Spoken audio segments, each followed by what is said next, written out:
शिवसेना वर्धापन दिवस निमित्त भास्कर जाधव आपल्या सोबत आहेत। सर, शिवसेना वर्सेस शिवसेना हे संघर्ष 2 वर्ष आता महाराष्ट्रात झाले, लोकसभा निवडणुकी झाली।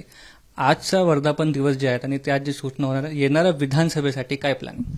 असं आहे की 19 जून 1966 रोजी हिंदू हृदय सम्राट शिवसेना प्रमुख मान्य बाळासाहेब ठाकरे यांनी शिवसेनेची स्थापना केली।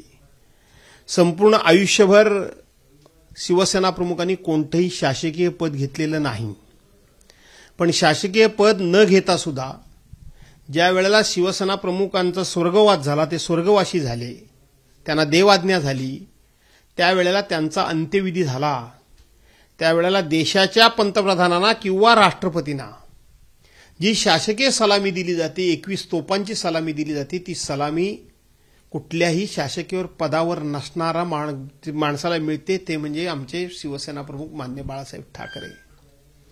आज आपण जर बघितलं तर देशावर परकीय संकट येऊ दे, धार्मिक संकट येऊ दे, आर्थिक संकट येऊ दे, एक शिवसेना भवनातून या शिवसेना भवनातून फक्त एक असं बोट उठलं आणि एकच घोषणा झाली तर पुऱ्या देशामध्ये आणि परदेशामध्ये घबराट निर्माण होती, ती शिवसेना प्रमुख मान्य बाळासाहेब ठाकरे। परवांच्या लोकसभेच्या निवडणुकीमध्ये 48च्या 48 उमेदवारांच्या बॅनरवर फोटो असणारा नेता म्हणजे बाळासाहेब ठाकरे।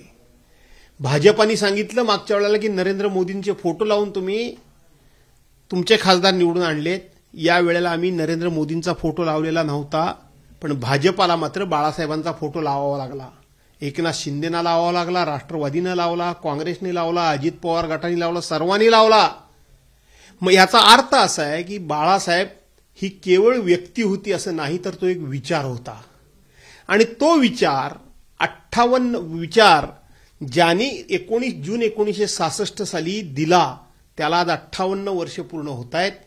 हा विचार बाळासाहेब शरीरानं आमच्यामध्ये नसले तरी तो विचार हा आमच्याकडे आहे आणि तो विचार अजरामर होणार आहे। त्याचाच वर्धापन दिन आहे आणि त्या वर्धापन दिनाच्या निमित्तानं मी आदरणीय उद्धवसाहेब ठाकरे यांना, उद्याचं आमचं नेतृत्व आदित्यजी ठाकरे यांना आणि समस्त देशामध्ये असलेल्या सर्व शिवसैनिकांना महाराष्ट्रासह मी शुभेच्छा देतो। आपण हा वर्धापन दिन चिरायू करू अशा प्रकारचं आव्हान करतो। हेही महाराष्ट्रात ठरलेलं आहे की युती झाली काँग्रेस आणि शिवसेनेची, त्यामध्ये 13 खासदार जे काँग्रेसकडे निवडून आलेले आहेत, त्यावर उद्धवजींनी एक गीत ही जागलेलं काही परिधातला आम्ही पाणी देत राहू। तर येत्या विधानसभेसाठी किती सीट किंवा मुख्यमंत्रीपद कमी कमी मिळालं पाहिजे? असा आहे, तो फार गमतीचा विषय आहे। सुभद्रा आणि रुक्मिणी मधला तो संवादाचा विषय आहे की पारिजात काय लावला आणि तो फुलं का पडती शेजारी, माणिक वर्मांचं ते गाणं उद्धव साहेबांनी सांगितलं। आणि म्हणूनच मी शिवसैनिकांना साध्या भाषेत सांगितलेलं आहे की उद्धव साहेबांचं काय म्हणणं, पारिजाताचं झाड मी लावलं, मोठा झाला आणि पलीकडे फुलं पडतायत, त्याचा आनंद आहे। फक्त एवढंच सांगेन की यापुढे पारिजाताचं झाड लावताना हवेची दिशा बघायला पाहिजे।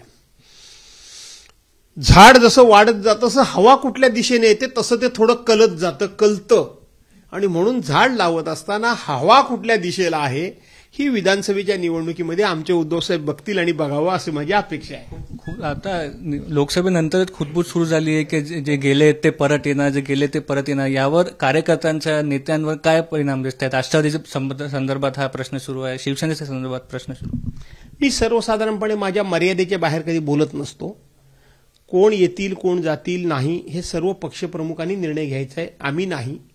परंतु मला असं वाटतं की परवांच्या दिवशीच उद्धव साहेब बोलले, जे गेले त्यांना मी परत घेणार नाही म्हणजे नाही। परंतु तरी सुद्धा उद्धव साहेब काय जो निर्णय घेतील तो शेवटी पक्षप्रमुख म्हणून त्यांचा अधिकार आहे, आम्ही त्यावर भाष्य करणं बरोबर नाही। धन्यवाद सर।